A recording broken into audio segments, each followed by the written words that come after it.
25 years ago, I made a series of films about wine that saw me travel the world, building up into a history, which then became a book. Today, I thought I'd revisit it and cut it up into bite-sized chunks for you to view exclusively online. I hope you enjoyed viewing them as much as I enjoyed making them.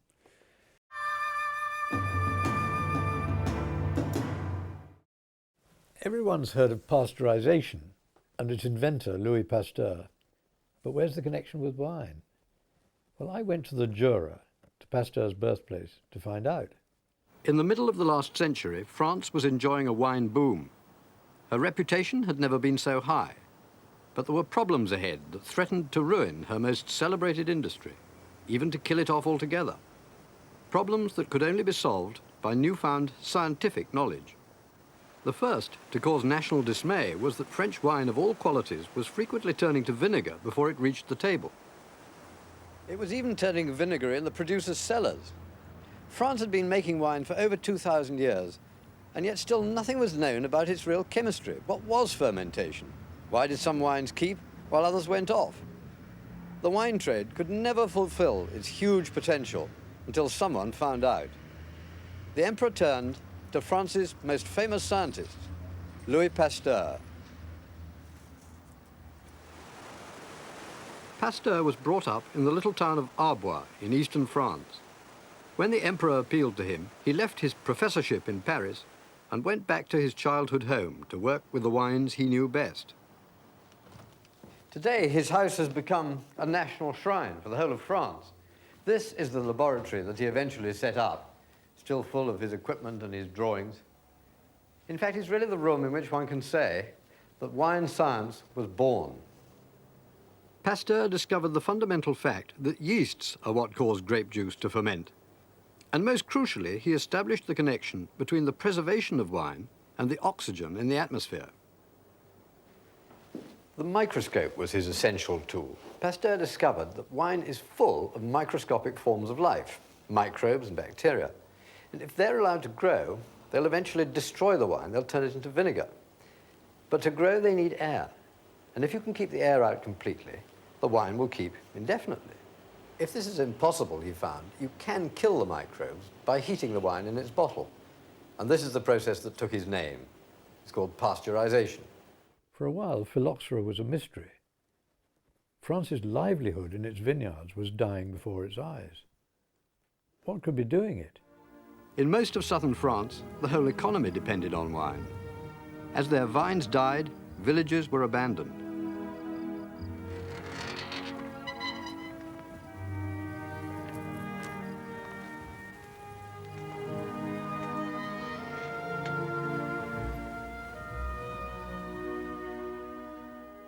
Lives were disrupted, not just in France, but soon throughout the whole of Europe.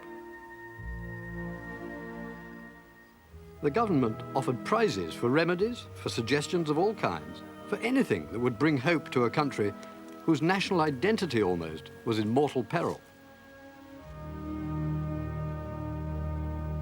There were plenty of theories, but it certainly didn't occur to anyone that the speed of the newly invented steamships across the Atlantic had anything to do with the problem.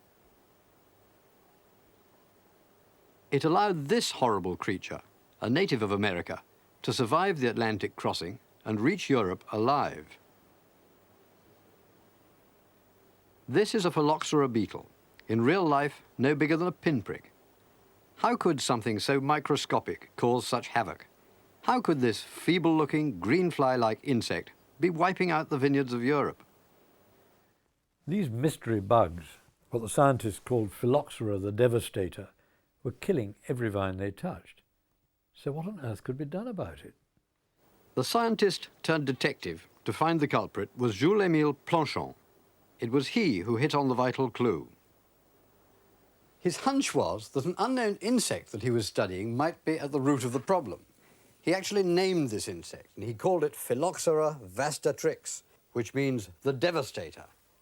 What he did was to follow this insect back to its origins in America and talk to experts there about it.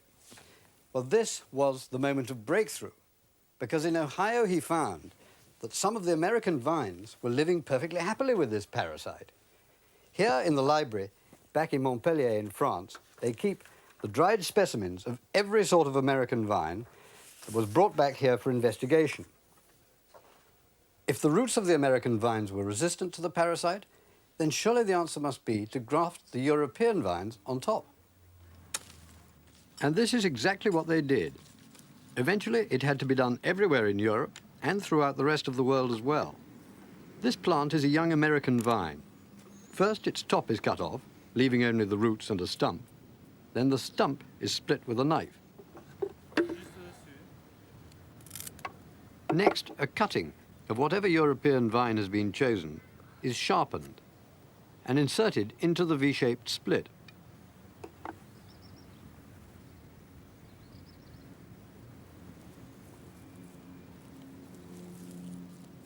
Finally, the whole thing is bound tight with raffia and covered over with soil.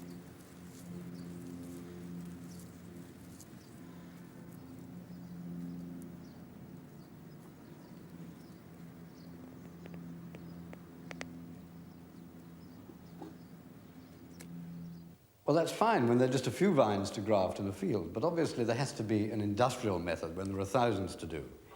So nowadays we use a machine which cuts a notch. You take a piece of American wood which is going to have the roots, and you put it in this machine, which cuts a very neat notch in it.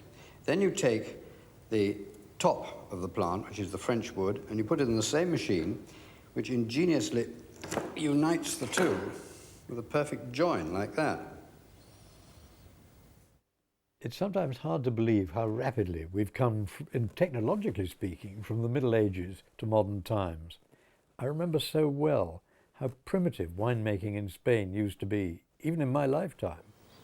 Above all, what revolutionized Rioja was the introduction of the Bordeaux barrel.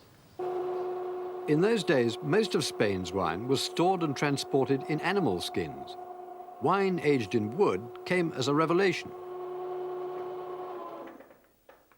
Oak is very strongly flavored. Just think of the pungency of a carpenter's shop. Well, that flavor came to mean quality in the Spanish mind, and they could scarcely get too much of it. They used to keep the wine, whether it was red or white, in these Bordelaises for 8, 10, even up to 20 years.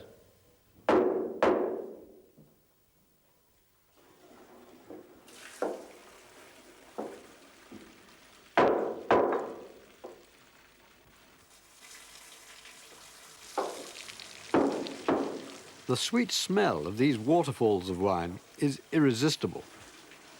This cellar technology, the so-called racking of maturing wine from one barrel to another, clears it of sediment and lets it briefly breathe.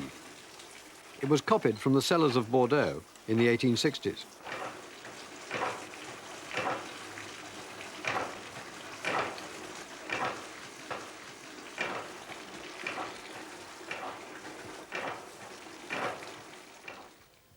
Was the wine like Bordeaux? This time capsule of a tasting room, with its vintage cobwebs far below ground, is the place to find out. The answer is yes and no. This is a 1920 red Rioja that I'm tasting. It's beautifully sweet and delicate.